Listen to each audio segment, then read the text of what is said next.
काही राज्यांनी कोरोना चाचणी केली नाही। अचानक लाटा उसळल्यामुळे उत्तर प्रदेश, पश्चिम बंगाल येथून आकडेवारी यायला लागली आहे। मुंबईसारख्या मोठ्या शहरात ही आकडेवारी निम्म्यावर आली असल्याची माहिती खासदार संजय राऊत यांनी दिली आहे। महाराष्ट्राचे मुख्यमंत्री उद्धव ठाकरे हे 24 तास काम करत आहे। शासन आणि प्रशासन त्याने आपल्या हातात सूत्र घेऊन गाव पातळीवर कोरोना संदर्भातील यंत्रणा काम करत आहे की नाही हे मुख्यमंत्री स्वतः पाहत असल्याची माहिती खासदार संजय राऊत यांनी दिली आहे। तुमचं कार्ड पंच करण्यासाठी बोलिए क्या है? देखिए, भारत की परिस्थिति ज़रूर गंभीर है, लेकिन मुझे लगता है बात चिंता की है। फिर भी सरकार, केंद्र सरकार अब बहुत ही अच्छे तरीके से काम को लगी है। मैं देख रहा हूँ ऑक्सीजन की सप्लाई के बारे में या वैक्सीन के सप्लाई के बारे में।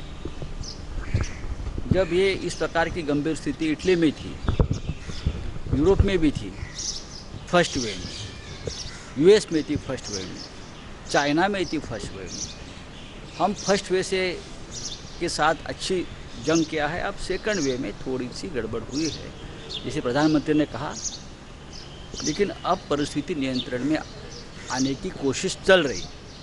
तो मुझे लगता है हम सभी ने अब सकारात्मक ढंग से सोचना चाहिए और जो भी प्रयास, चाहे सरकार हो, केंद्र की हो, राज्य की हो या डिस्ट्रिक्ट लेवल की हो या एनजीओ हो, उनके साथ हम सकारात्मक ढंग से सोचना चाहिए कि हमारे लोग काम कर रहे हैं। बहुत ही बड़ा बोझ हमारे सिस्टम के ऊपर है।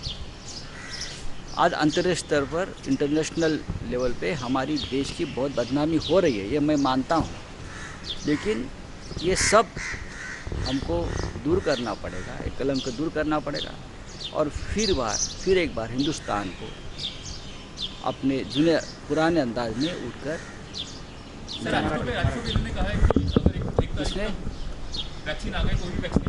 कुछ ने कहा है। देखिए, राजेश टोपे की बात भी सही है। मैं आज पढ़ रहा था, सीरम का उत्पादन लगभग बंद हुआ है, प्रोडक्शन। तो दूसरे भी प्रयास जारी है। महाराष्ट्र, मुंबई का आंकड़ा कम हो रहा है। अब देखो कि मुंबई में लॉकडाउन के बाद जो आंकड़ा बढ़ रहा था संख्या, वो कम हो रही है। तो कहीं ना कहीं सब लोग प्रयास कर रहे हैं। महाराष्ट्र के मुख्यमंत्री, मैं आपको बताना चाहता हूँ, राज्य के मुख्यमंत्री उद्धव ठाकरे जी ने 24 घंटा काम चल रहा है।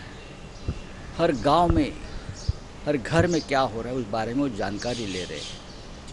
तो ये सब बातें ध्यान में रखकर महाराष्ट्र में जल्दी ही कोरोना नियंत्रण में आने के प्रयास जारी है। हमारे आरोग्य मंत्री राजेश टोपे जी हो, हमारे मुख्यमंत्री जी हो, उद्धव ठाकरे जी या डिप्टी सीएम हो, हर व्यक्ति, चाहे शासन में हो चाहे प्रशासन में हो, बहुत ही ताकत से काम कर रहे हैं। सर, मराठीमध्ये सांगा, ज्या प्रकारे रुग्णसंख्या वाढते, 3.5 लाखाच्या घरात देशामधली ही परिस्थिती गंभीर आहे। याचं कारण असं आहे की काही राज्यांनी सुरुवातीपासून टेस्टिंग केलं नाही। ते अचानक त्या ज्या लाटा उसळत आहेत या मोठ्या राज्यातला आहे। मग उत्तर प्रदेश असेल, बिहार असेल, आता पश्चिम बंगालमधून आकडे यायला सुरुवात झालेली आहे। पण मुंबईसारख्या मोठ्या शहरात आपण पाहिलं असेल, हे आकडे आता जवळजवळ निम्म्यावरती यायला लागलेले आहे।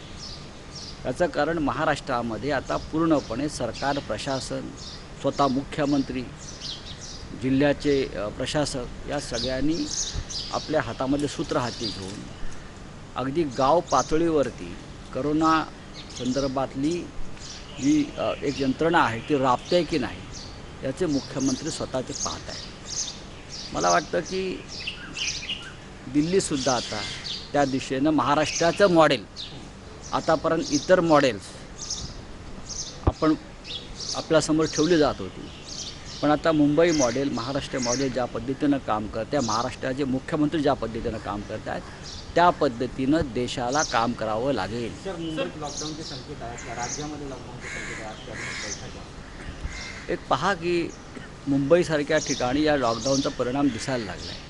रुग्णसंख्या निम्म्यावरती येते। जर ही रुग्णसंख्या कमी होत असेल, संक्रमण कमी होत असेल, तर काही कठोर निर्बंध सरकारने घेतले तर आपण सरकारला पाठिंबा दिला पाहिजे। सर, प्रियंका गांधी इन्होंने कहा है कि योगी आदित्यनाथ यूपी में जो मृत्यु के आंकड़े हैं वो छुपा रहे हैं। देखिए, प्रियंका गांधी उत्तर प्रदेश की प्रभारी है। उत्तर प्रदेश एक बहुत बड़ा राज्य है और उनकी लोक संख्या भी भारी है। और जिस तरह से उत्तर प्रदेश, चाहे लखनऊ हो, चाहे कानपुर हो, चाहे गाज़ियाबाद, जिस तरह से वहाँ के जो पिक्चर सामने आ रहा है वो बहुत बहुत ही चिंताजनक है। लेकिन उसका ऊपर टिक्का टिप्पणी करने से हम सब मिलकर उत्तर प्रदेश जैसे राज्य को भी क्या मदद कर सकते हैं, ये हमको देखना पड़ेगा। सर, इम्तियाज जलील यांनी टीका केलेली आहे. त्यांनी म्हटलं की रेमडेसिवीरचा जो काळा बाजार सुरू आहे, आता जर सुरू राहिला तर राज्यातील सर्व रुग्णालयात पाणी पोहोचेल. बघा, काळा बाजार हा प्रत्येक गोष्टीचा कुठे ना कुठे होत असतो. मुंबईचे पोलीस, राज्याचे पोलीस जिथे जिथे त्यांना अशी खबर मिळते आहे तेव्हा ते धाडी टाकत आहेत आणि कारवाई करत आहेत.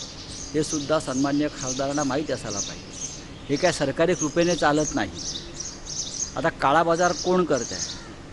आपण काल अहमदनगरला पाहिला असेल, सत्ताधारी पक्षाच्या एका खासदारांनी आणलं आहे, पण ते त्यांचं वेगळी भूमिका आहे. किंवा मुंबईमध्ये असे काही प्रकार झाले. रेमडेसिवीरसारखी इंजेक्शन्स किंवा औषधं ही सरकारच्या माध्यमातूनच लोकांपर्यंत पोचायला पाहिजे. हे आपण एकदा ठरवलं पाहिजे. एक शेवटचा प्रश्न सर, वारंवार विरोधक आरोप करतायत की मुख्यमंत्री उद्धव ठाकरे घराबाहेर पडत नाही. आजही ठाण्याच्या रुग्णालयाला पोलीस रुग्णालयाला आग लागली, 4 जण दगावले. बघा, हे दुर्दैवी घटना आहेत. अशा प्रकारच्या आगी लागणं आणि मृत होणं रुग्ण ही दुर्दैवी घटना आहे. पण महाराष्ट्राचे मुख्यमंत्री यांनी राज्याची सूत्र करोना संदर्भातली आपल्या हातात ठेवून सतत त्यांच्या बैठका, सूचना देणं, ऑक्सिजनविषयी, इंजेक्शन्सविषयी, लशीविषयी, आरोग्य यंत्रणेविषयी ते एका जागेवर बसून काम करण्याचीच संकटकाळी, युद्धकाळी पद्धत असते. सेनापती, कोणत्या युद्धात सेनापती, पंतप्रधान, राष्ट्रपती हे रणभूमीवर जाऊन बसत नाहीत. ते त्यांच्या वॉर रूममध्ये बसून संपूर्ण यंत्रणा राबवत असतात आणि राज्याला आणि देशाला यशाकडे किंवा विजयाकडे नेत असतात. आज आपण महाराष्ट्राची रुग्णसंख्या कमी होताना जे पाहतो आहे, मुंबईत जे पाहतो आहे, याचं श्रेय हे मुख्यमंत्री त्यांची यंत्रणा ज्या पद्धतीने हाताळत आहेत, राबवत आहेत, अभ्यास करत आहेत, त्याला द्यावं लागेल. विरोधकांनी काही काळ टीका करणं बंद केलं पाहिजे.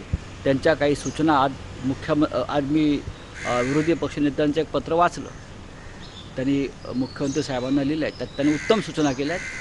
त्या सूचना नक्की मुख्यमंत्री पाहतील. एक शेवटचा प्रश्न आहे सर, ज्या प्रकारे कोरोना रुग्णसंख्या वाढते, भारत देश किती वर्ष मागे जाईल असं वाटतं? भारत देश आधीच 20 वर्ष मागे गेला, किमान 20 वर्ष मागे गेला. तो पुढे किती गेला होता गेल्या 5-10 वर्षात मला माहीत नाही. पण या सगळ्या ह्याच्यामध्ये देशाची अर्थव्यवस्था, देशाच्या इतर व्यवस्था, सामाजिक, राजकीय, या सगळ्या व्यवस्था कोसळून गेलेल्या आहेत. फक्त माणसाला जगता कसं येईल, जिवंत कसा राहता येईल, या अस्तित्वाचा संघर्ष सुरू आहे. आपण खूप मागे गेलो आहे आणि आपल्याला उभं राहण्यासाठी फार मोठा संघर्ष करावा लागेल.